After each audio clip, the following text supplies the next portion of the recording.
শুভ সকাল, আসসালামু আলাইকুম। কেমন আছেন? তো এই যে বাজার থেকে আমার আব্বা মাছ কিনে আনছে। তার এগুলো খুব পছন্দের মাছ, শোল মাছ, টাকি মাছ, গজাল মাছ, এগুলো তার পছন্দের মাছ। সেগুলো কিনে নিয়েছে আর এগুলো আমরা কেটে নেব। বা আপনারা ঢাকা শহরে যারা থাকেন তারা তো কেটে আনেন।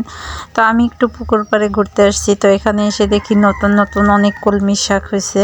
তো আমার শাকগুলো দেখে তো মনে হয়েছে যে আজকে টাকি মাছ, শোল মাছ আনা হয়েছে, গজাল মাছ। তো শোল মাছের টাগরা দিয়ে এই যে কলমি শাকটা রান্না করলে অনেক মজা হয়। তো আমি এই কচি কাঁচা শাকগুলো তুলে নিয়ে যাচ্ছি।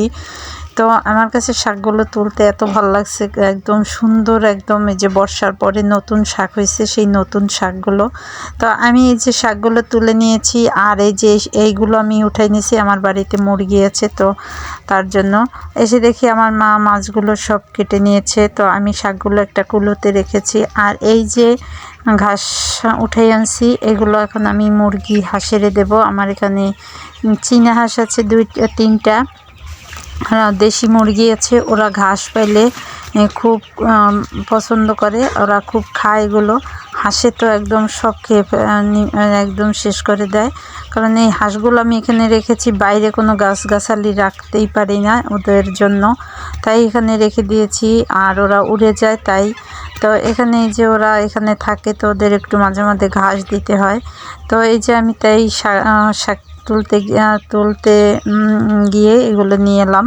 আর ওরা তো এই যে খাইতে আছে সবগুলো। দুপুরে রান্না করার পরে এসে দেখবো একটাও নাই, একদম ছাগলে যেমন ঘাস খায় ঠিক তেমন। তো তারপরে আমি বাড়িতে এসে মাছগুলো ধুয়ে ফ্রিজে রাখার জন্য সব ভাগ ভাগ করে নিলাম আজকে রান্না করার জন্য। তো আমি এখন শাকগুলো কেটে নিচ্ছি। শাকগুলো অনেক কচি, তাই আমার আর বাছার দরকার নেই। আর এগুলো তো আমি নিজেই তুলে এনেছি ভালো জায়গা থেকে। তো এগুলো এখন এই যে 1 ইঞ্চি সাইজের করে আমি কেটে নেব। এগুলো এইভাবে রান্না করলে এই কলমি শাকটা আমার কাছে অনেক ভালো লাগে। আমি বেশিরভাগই এই শাকটা এইভাবে রান্না করি। তো আপনারা দেখতে থাকুন আমার রান্না। আর আমি একটু এই যে এখন এখানে লবণ দিয়ে দিলাম, হলুদ দিয়ে দিলাম মেখে, তারপরে এটাকে ভেজে নেব। আমি সবসময় শোল মাছ, গজাল মাছ ভাপারা করি আর আমার আব্বাও খুব পছন্দ করে। তো আজকে আমি একটু ভেজে রান্না করব। খেতে গেলে তো আমার আব্বা বলবে কেন এইভাবে রান্না করেছি। তো তার কাছে ভাপারা বলতে সরিষার তেল দিয়ে ভাপারা। তারা আমাদের এই বরিশালের অঞ্চলের মানুষ শোল মাছ, গজাল মাছ ভাপারা হলেই তাদের যথেষ্ট। তো আজকে আমি একটু ভিন্নভাবে ভেজে এই যে রিং পিস করে কেটে নিয়ে ভেজে তারপরে ভুনা করব আর কি, সরিষা দিয়ে। এখানে পানির মধ্যে আমি এখন হলুদ দিয়ে দিলাম, মরিচের গুঁড়া, আর এখানে পেঁয়াজ বাটা আর সাথে রসুন বাটা এটা দিয়ে দিলাম। আর এখানে জিরা আর সরিষা বাটা একসাথে, তো এটাও দিয়ে দিলাম। মশলাটা কষানো হয়ে গেছে আমার, ভালোভাবে মশলাটা কষিয়ে এখন আমি পানি দিয়ে দেব। পানিটাকে আমি ভালোভাবে নাড়াচাড়া করে তারপরে মাছটা দিয়ে দেব। আসলে যারা রান্না করতে পারে, মাছ কাটতে পারে, এটা তাদের কাছে কোনো ব্যাপারই না। ধরুন এই মাছগুলো অনেকে আছে কাটতে পারে না, তাদের কাছে একটা মুসিবত হয়ে যেত। তো আমরা তো কাটতে পারি, তাই মুসিবত হলো না।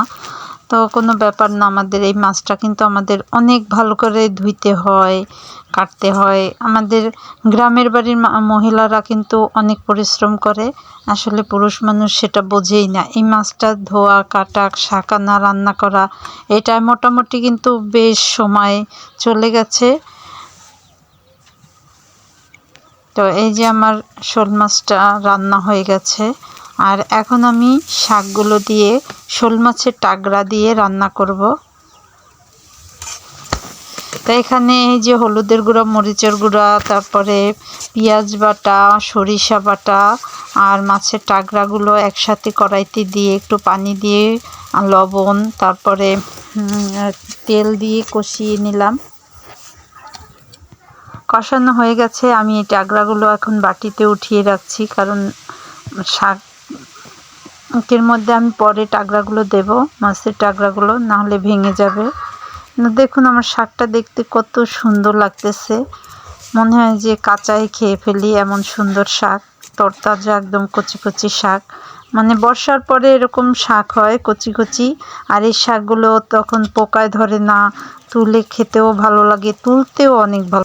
তো শাকের উপরে এই যে মাছের টাকরাটা দিয়ে দিলাম, নাড়াচাড়া করে হয়ে গেল। তো আমার এখানে শাক রান্না আর মাছ রিং পিস করে রান্না করা হয়ে গেল। সবাই ভালো থাকেন, আল্লাহ হাফেজ।